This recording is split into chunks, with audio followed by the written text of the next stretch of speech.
the steel shall be produced here. When it leaves here, it leaves as a final product to China.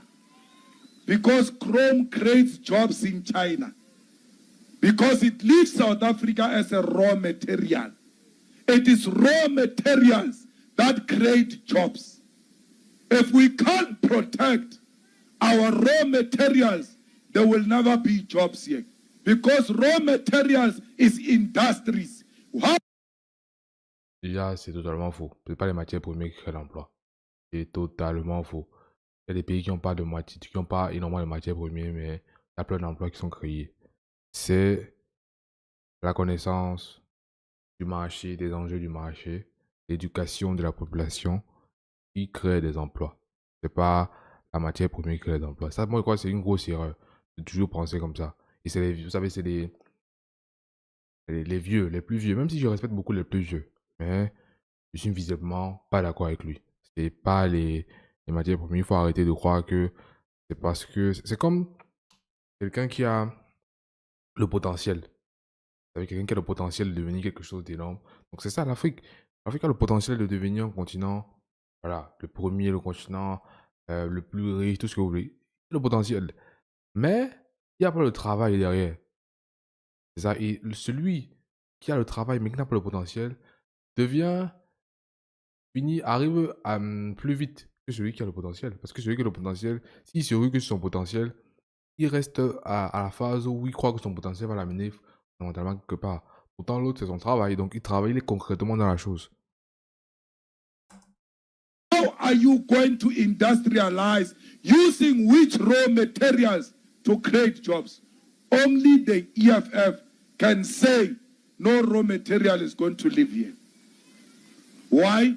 We have no multilateral agreements with any country. We have not taken money of any country. We are not in the pockets of anyone. We are in the pockets. Parce qu'il peut vous dire une chose, c'est que les gens sous-estiment l'intelligence de l'homme.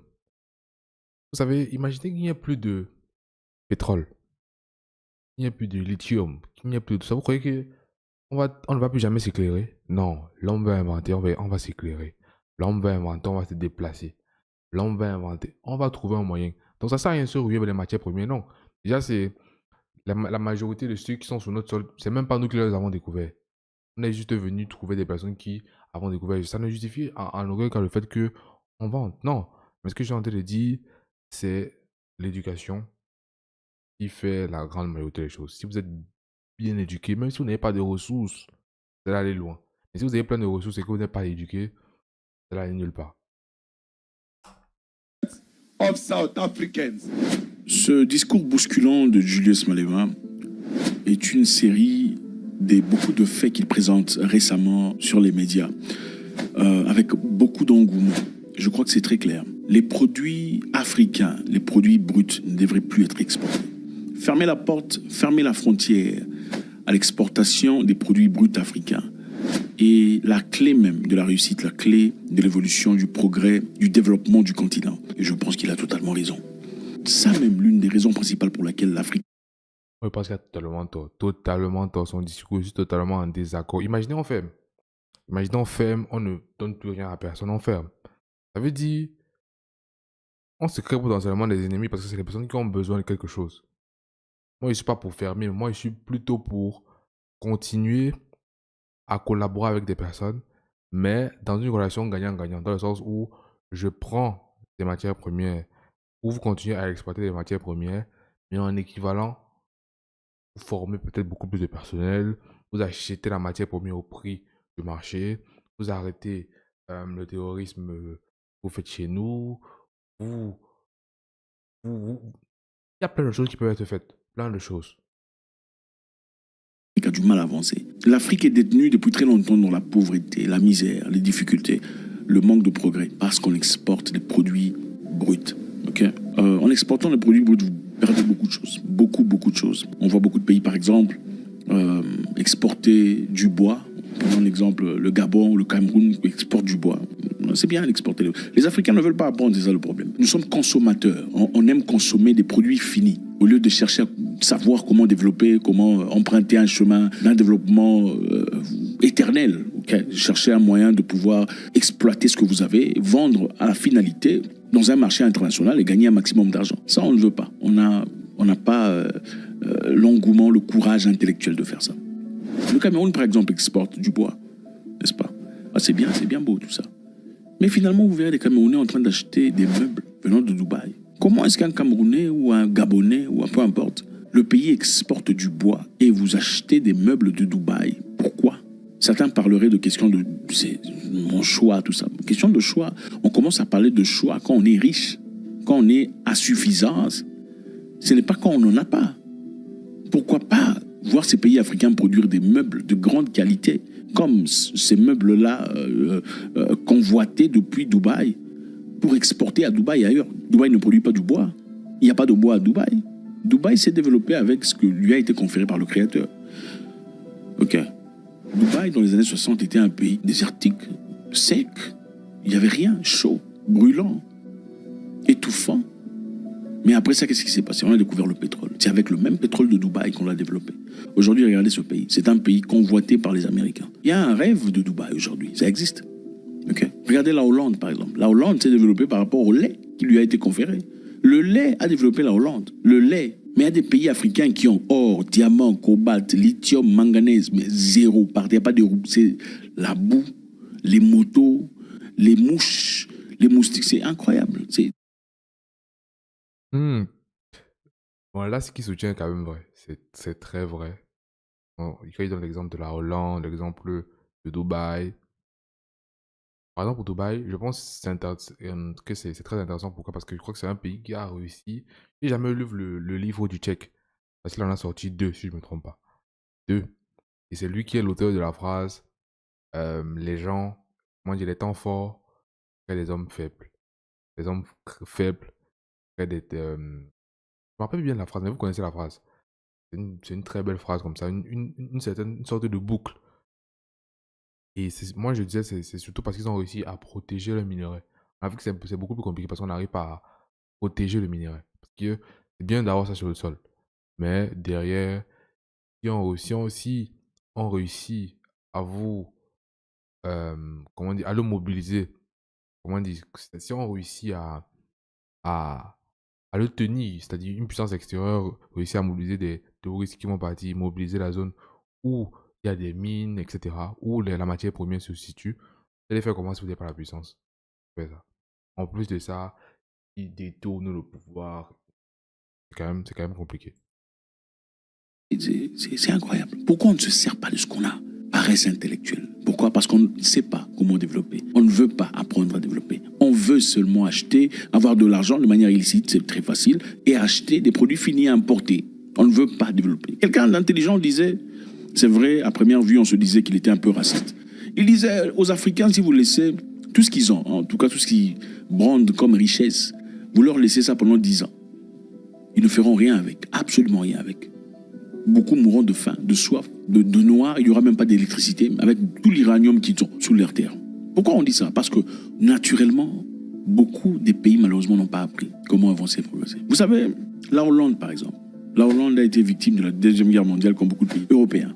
Et la Hollande faisait partie des pays qui ont été occupés par l'Allemagne à l'époque. Pendant que l'Allemagne occupait la Hollande, l'Allemagne a instauré des systèmes sociétals, des systèmes logistiques, des systèmes de distribution qui fonctionnaient correctement. Okay, à magnificence. Qu'est-ce qui s'est passé après? Pendant que l'Allemagne était repoussée vers l'Allemagne, battue, les Hollandais n'ont pas rejeté les systèmes allemands. Ils n'ont pas rejeté tout, en tout cas. Ils ont rejeté ce qui était négatif, mais ils ont gardé ce qui était positif des Allemands. Tout ce qui fonctionnait comme système logistique, ils ont gardé, ils ont continué à appliquer jusqu'à aujourd'hui. En Hollande, on applique les systèmes qu'ils ont appris des Allemands. C'est-à-dire, on peut apprendre de son ennemi. On peut apprendre de son ennemi. Ça fait du mal voir combien ces gens sont venus en Afrique, ils ont colonisé, ils ont développé quelques parties, mais on n'a rien appris. On n'a surtout pas appris comment maintenir. Je voyais une interview d'un Chinois en train de parler à un Congolais zaïrois et lui demander comment ça se fait que votre infrastructure de rails et de trains est tellement pourrie comme ça. C'est incroyable. Ce que je vois ici, ça remonte aux années 30. 你看这么先进的铁路，我1930几年就有电气化铁路，这是中国才啥时候才有电气化铁路的？你看矿区那个铁路，电气化那个双轨铁路，你看架得多好，你看现在顶上那个什么，哎呀，千疮百孔啊，破烂不堪啊，把原有留下的东西根本都没有更加的爱护保护去利用它，反而都遭到了毁灭性的重创，就成了这样子的。NordVPN peut-il Ça, c'est totalement. vous protéger Comment des expliquer? cadeaux ringards, C'est totalement honteux. de vos Ça, mamies c'est un peu trop vraiment, collantes vraiment ou honteux. des Ça fêtes dit, de bureau embarrassantes? C'est la technologie des je me mets à la place de l'Ivoirien à qui on est en train de parler. C'est vraiment, tu te sens mal à l'aise, quoi, quand on te parle comme ça. Surtout si c'est vrai. années 30. N'avez-vous pas appris à maintenir pendant que les Belges étaient ici? Ils ne vous ont pas appris? Vous n'avez pas appris comment faire? Comment prendre soin de ces histoires? C'est choquant et bouleversant. 你们受欧洲国家管理这么长时间，应该是学到了很多先进的管理经验。哪有多少时间？没有多少时间了。我们炒那个要那个国经济啊，很炒。现在是50年了，这几50年那个。就是50年以前，你不是都受他们50西方这个年以前什么都好啊。是啊，那个先进的影响，那个代代往传下来，越传越文明越发达了，怎么越来越倒退，越落后了？ Et c'est vrai. Parce que les Il dit, au lieu de progresser, vous faites machine arrière. gens de ce continent sont généralement consommateurs. Maintenant, nous savons que quelques pays fournissent beaucoup d'efforts pour essayer de changer la donne. Il y a par exemple le Zimbabwe qui a fermé la porte aux Anglais qui venaient demander accès à leur lithium. Le lithium qui est très nécessaire aujourd'hui dans la production des voitures. Il y a le Tesla par exemple, tout le bazar, les téléphones cellulaires et beaucoup d'autres éléments aujourd'hui. On a besoin de lithium pour la production des batteries pour ces éléments, sinon ça ne fonctionne pas. Les Anglais, une entreprise britannique en tout cas, est venue faire contact avec les Zimbabwéens demandant accès pour pouvoir chercher, trouver, avoir accès à leurs données, tout ça et leur lithium. Qu'est-ce qu'on leur a dit? Le président Mnangagwa, qui est un nouveau président, très clairement a dit avec fermeté, si vous voulez notre lithium, il faudrait d'abord enlever les sanctions qui nous sont imposées. Ça fait très longtemps que nous sommes sanctionnés. À tort, les sanctions ont été imposées au Zimbabwe depuis l'époque du président Robert Mugabe. Il était accusé de dictature, accusé de beaucoup de choses pour avoir repris les terres qui étaient attribuées injustement aux Européens. Les terres des Zimbabwéens qui étaient occupées par des Européens, il les avait repris pour les redonner aux Zimbabwéens. Et à partir de là, il a été sanctionné, lui et le pays. Le pays est incapable de commercer, d'échanger, incapable d'exporter ou d'importer des choses venant des pays amis aux États-Unis. Donc le Zimbabwe, depuis longtemps, subit un vent chaud, sec, venant de l'Occident, dans la misère. C'est très grave ça. C'est-à-dire si on vous interdit le libre-échange, parce que les États-Unis sont presque amis avec tout le monde. Donc si on vous interdit le libre-échange avec la majorité des pays dans le monde, il y a de très fortes chances que vous ne soyez pas développé. Parce qu'il y a beaucoup de technologies qui ne peuvent pas être transférées. Quand bien même vous avez les moyens de payer, c'est rude comme mesure. Mais vraiment. Le président Mnangagwa a dit enlever d'abord les sanctions. Il n'était pas lâche. Hein. Beaucoup de présidents africains diraient ok, voilà, donnez-moi seulement, donnez-moi ce qu'il faut me donner, et puis après, voilà, vous pouvez rentrer. Mais lui, il a dit non, niet, enlevez les sanctions d'abord. Ensuite, quand ils sont partis, il n'y a pas de souci. Il a dit si vous voulez venir, je peux vous donner une autre opportunité. Mais dans ce cas, vous venez ici pour créer des usines de développement, d'exploitation ici sur place. On n'envoie pas les produits bruts chez vous. Donc vous venez ici, vous développez des usines de développement premier, c'est-à-dire des développements initial avant de pouvoir exporter. On n'aura plus des instances où on va envoyer des produits bruts à l'Europe. Parce que quand vous développez votre usine sur place, qu'est-ce qui se passe? Vous donnez une opportunité aux locaux d'avoir des boulots. Une opportunité aux locaux d'apprendre la technologie. Une opportunité à l'économie locale de se développer, une opportunité à recevoir de l'argent venant de taxes. Mais malheureusement, beaucoup de pays africains, des Africains, venez prendre. Venez prendre. Je sais qu'au Gabon, on prenait quoi? Le carburant, le pétrole, n'est-ce pas? On prenait le pétrole. On ne sait même pas comment... Les gens locaux ne savent même pas comment calculer combien de litres sont en train de partir. Même Orano au Niger, c'est la même chose. L'usine en France, toute la partie extraction n'est faite qu'au Niger. Il n'y a aucune usine réelle là-bas. Tout est en France et tout ce qui... En fait, le Niger ne sert qu'à extraire le minerai. Ils font seulement confiance aux Français qui leur disent aujourd'hui on a pris autant de tonnes. Ah ok d'accord, on a pris autant de tonnes, mais ils ne connaissent pas la technologie. Je ne sais pas si ça a évolué, aujourd'hui ça a beaucoup évolué, mais c'est triste d'entendre même une histoire comme ça, même si c'est dans le passé. C'est bien triste de voir ça. Les Africains doivent se lever et se résister. Et il n'y a pas seulement le Zimbabwe, il y a au Nigeria par exemple, Il y a Tesla qui est parti au Nigeria demander accès au lithium pour le développement de leurs voitures. Mais on lui a demandé, Monsieur Musk, vous voulez accès à notre lithium? Venez, vous êtes le bienvenu, venez ici, mais développez vos usines ici sur place. D'accord? Si vous faites ça, vous avez accès à notre... Oh, le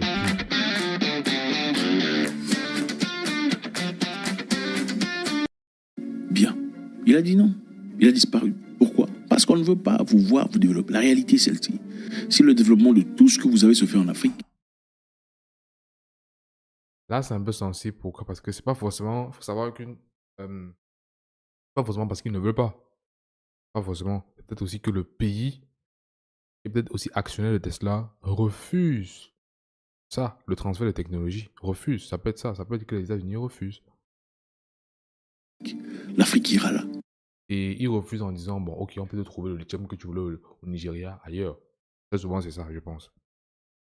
Pendant que l'Occident va tomber. Ok? La connaissance de la matière ainsi que la production sur place. On a tout, on a déjà les éléments.